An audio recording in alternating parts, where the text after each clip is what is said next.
안녕하세요. 뜨는 아침 묵상 배용호 목사입니다. 오늘은 열왕기하 5장 26절 27절 말씀입니다. 엘리사가 이르되 한 사람이 수레에서 내려 너를 맞이할 때에 내 마음이 함께 가지 아니하였느냐. 지금이 어찌 은을 받으며 옷을 받으며 감람원이나 포도원이나 양이나 소나 남종이나 여종을 받을 때이냐. 그러므로 나아만의 나병이 내게 들어 내 자손에게 미쳐 영원토록 이르리라 하니 게하시가 그 앞에서 물러나오매 나병이 발하여 눈같이 되었더라. 아멘. 오늘은 불로소득에 대해서 함께 묵상해 보도록 하겠습니다. 오늘 주인공이 게하시라는 사람인데요. 바로 엘리사의 사환입니다. 그 당시에는 이 엘리사라는 선지자가 굉장히 유능하고 유명한 그런 선지자였기 때문에 그 밑에 문하생으로 따라다니는 사람들이 많았어요. 그래서 수제자급 되는 사람이 누구냐면 바로 게하시라는 사람입니다.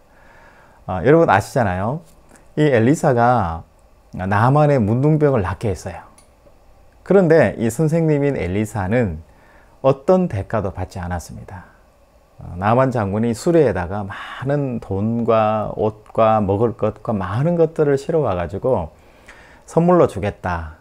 공짜로 선물로 너무 감사해서 드리겠다. 하나님을 찬양합니다. 이렇게 했는데도 엘리사는 전혀 그것에 대해서 받을 생각을 하지 않는 거예요. 그 이유는 하나님의 기적은 하나님의 방식대로 가는 것이고 내가 기적을 일으킨 것이 아닌데 어떻게 하나님이 일으키신 그 기적에 대해서 내가 대가를 받을 수가 있느냐. 이런 정말 대쪽 같은 그런 결단인 거죠. 안 받았어요. 그런데 여러분 이 게하시라는 사람은 엘리사 밑에서 전체적인 이 생도들을 이끌어 나가는 사환과 같은 존재니까 좀 특별한 존재잖아요. 수제자와 같은 그런 존재입니다. 그러니까 살림살이에 대해서도 걱정해야 되고 현실에 대해서도 좀 생각을 해야 되는 거죠. 어쩌면 이 게하시 입장에서는 엘리사라는 이 선지자 선생님이 너무 대책 없이 공동체를 이끌어 나가고 삶을 살아가는 거 아닌가. 그래도 약간의 어떤 보상은 받아도 되는데 이렇게 받지 말아야 되나? 이런 생각들을 아마 이 게하시는 좀 했던 것 같아요. 그래서 이 게하시가 나만 장군 뒤를 쫓아가서 티나지 않게 요청을 해요. 22절 말씀에 보니까 은 한 달란트하고 옷 2벌을 선생님이 달라고 하셨다. 그러니 당신은 나한테 주시면 좋겠다. 이렇게 요청을 해요. 그러니까 자기가 요청하는 것이 아니라 선생님 엘리사가 요청하는 것으로 이렇게 해서 요청을 한 거죠. 그러니까 당연히 나아만 장군은 그러지 말고 은 2달란트하고 옷 2벌을 받아라. 이러면서 돈의 양이 크니까 종도력에 시켜서 수레에 실어서 게하시를 통해서 이제 집으로 보내게 된 거죠. 여러분 그런데 엘리사가 이걸 모를까요? 다 알고 있잖아요. 오늘 성경 말씀 26절에 보니까 지금이 어찌 은을 받으며 옷을 받으며 이런 것들을 받을 때냐 하고 엄청나게 분노하고 또 경계하고 또 혼을 냈어요. 그뿐만 아니라 27절에 보니까 나만에게 발병했던 그 나병이 바로 자기의 제자 게하시에게 발병을 해서 게하시뿐만 아니라 온 집안이 다 상처를 받는 심판을 받는 그런 결과물을 맞이하게 됩니다. 여러분 한번 생각해 보시죠. 이 엘리사가 돈을 받는 것이 잘못된 것일까요? 어쩌면 게하시가 이것을 요구하는 것이 잘못된 것일까요? 어쩌면 수제자 입장에서 공동체 살림을 위해서 돈을 조금 받는 것이 훨씬 더 좋은 게 아닐까, 현실적이고 합리적인 것이 아닌가 라는 생각을 얼마든지 여러분 하실 수 있을 것 같아요. 여러분 뿐만 아니라 이렇게 여러분 목회자들도 이렇게 보고 또 이렇게 보면은 뭐 강의를 하거나 하게 되면은 거기에 대한 대가나 강의료를 받잖아요. 정당한 것이 아닐까라는 그런 생각을 할 수 있다라는 거죠. 그런데 이 엘리사라는 이 사람의 생각은 오늘 26절에 보니까 지금이 어찌 은을 받으며, 그러니까 지금이 어찌가 핵심 포인트예요. 바로 시대 정신을 이야기하는 거예요. 여러분 그 시대 정신이라는 것은 뭐냐면 그 당시에 바알과 아세라 선지자 신이라는 거짓 신과 선지자가 있었잖아요. 이것을 위해서 자기 스승인 엘리야는 850대 1로 기도 싸움을 한 거잖아요. 영적인 그런 전투를 한 거잖아요. 그 영적인 싸움에서 어떻게 됐습니까? 승리를 하게 되었잖아요. 자기 목숨을 걸고 싸움을 하게 된 거예요. 그런데 그 당시에 바알과 아세라 신과 그 선지자들이 추구하는 것이 풍요와 탐욕과 돈과 권력과 성적인 것들이잖아요.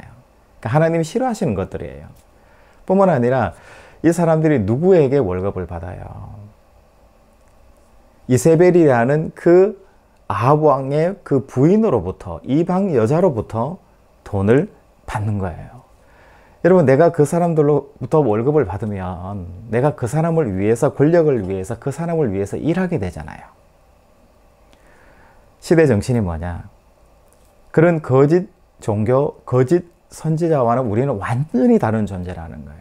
완전히 다르려면 어떻게 해야 돼요? 참 신이신 하나님이셔야 되고, 그런 것들에게 굴하지 않는 하나님이셔야 되고, 두 번째는 그 아래에 교육을 받는 선지자나 선지자 공동체는 청렴결백해야 되고 돈을 받으면 안 되는 거예요. 그 시대 정신, 그 시대는 그래야지 선지자답다라고 할 수 있는 거예요. 여러분, 구한말 조선시대예요. 나라도 백성을 버리고 백성들도 마음대로 그냥 막 살아가는 굉장히 어려웠던 시대가 있었습니다. 우리나라가 그랬던 거죠. 여러분, 이 조선시대의 선교사들이 서양에서부터 우리나라로 들어왔어요. 그리고 많은 여성과 남성들을 교회로 인도해서 구원을 받게 하고 교인이 되게 하는데, 가장 중요하게 강조했던 게 뭐냐면 술과 담배를 절대 하지 못하도록 그렇게 했어요.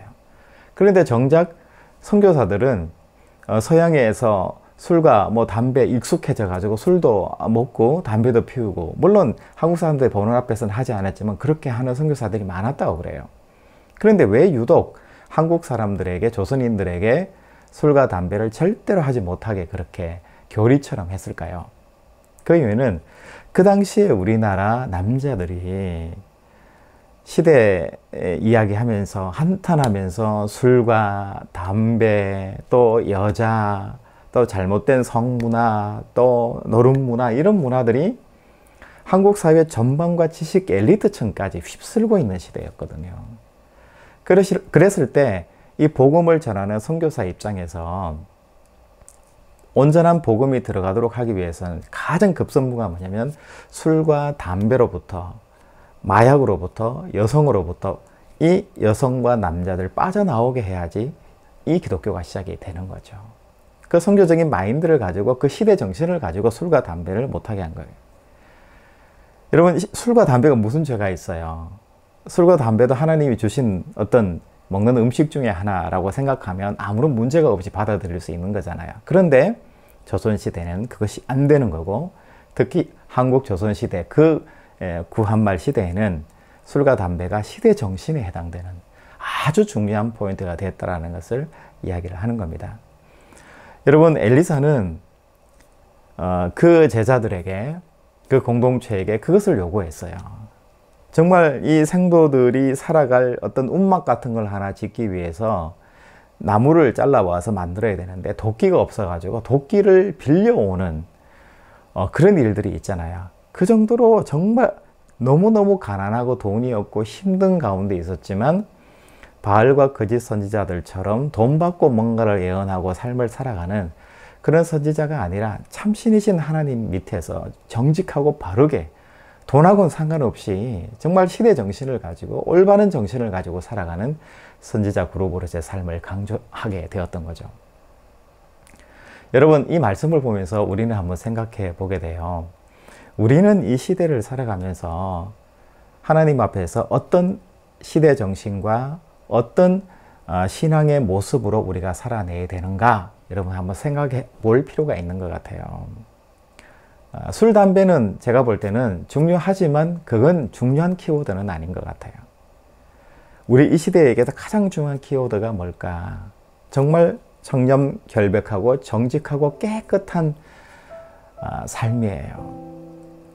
여러분, 우리 기독교가 심각하게 부정부패 정치 권력에 함께 합세해 있는 이 모양이 이 시대의 가장 일반인들이 기독교인을 보면서 싫어하는 거잖아요. 물론 목회자들의 잘못된 부정부패의 모습들, 교회가 자기 교회만 위해서 살아내는 그런 모습들을 볼 때 남이 어떻게 되든 지역사회는 어떻게 되든 주차장 넓히고 건물 높이 올리고 위대한 예배 뭐 쩡쩡거리는 그런 예배를 드리면서 거룩하다고 말은 하는데 주변 사람들이 보기에는 절대로 거룩하거나 그런 곳이 아니라 부정부패한 곳이고 아름답지 못한 곳이라는 인식이 전도가 되지 않을 정도로 사회 속에 퍼져 있는 거죠. 여러분, 이 시대를 살아가는 우리 기독교인의 정신은 뭘까요? 엘리사가 돈을 받지 않도록 했던 그 시대의 정신인 것처럼 우리 시대의 정신은 기독교인이 더욱더 바르고 깨끗한 정직한 모습으로 살아내야 되는 것. 그리고 무엇보다도 생명을 소중하게 생각하는 것.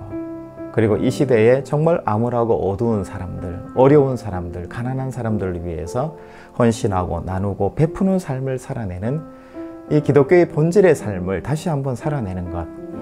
이것이 이 시대에 하나님께서 우리에게 요구하시는 시대 정신이 아닌가라는 생각이 듭니다. 여러분, 오늘 어떻게 살아내시겠습니까? 여러분 자리에서 하나님이 요구하시는 것이 있는 거예요. 여러분 자리에서 하나님이 정직을 요구하시면 정직으로 살아내시고, 하나님이 청렴 결백을 요구하시면 청렴 결백으로 살아내시고, 하나님이 나눔을 요구하시면 그 나눔으로 살아내는 것, 각자의 그 부르심에 따라서 응답하는 삶을 살아내는 것, 그것이 뭐냐면 바로 하나님께서 요구하는 것이고 시대 정신이다 라는 것을 여러분 기억하시는 여러분들의 삶이 되시길 바랍니다. 그래서 보다 더 알차고 재미있고 건강하고 하나님 앞에서 도전이 있고 또 하나님 앞에서 새로워지는 모습으로 살아내는 오늘 하루가 되시기를 주님의 이름으로 축복합니다. 여러분, 내일 또 뵙겠습니다. 샬롬.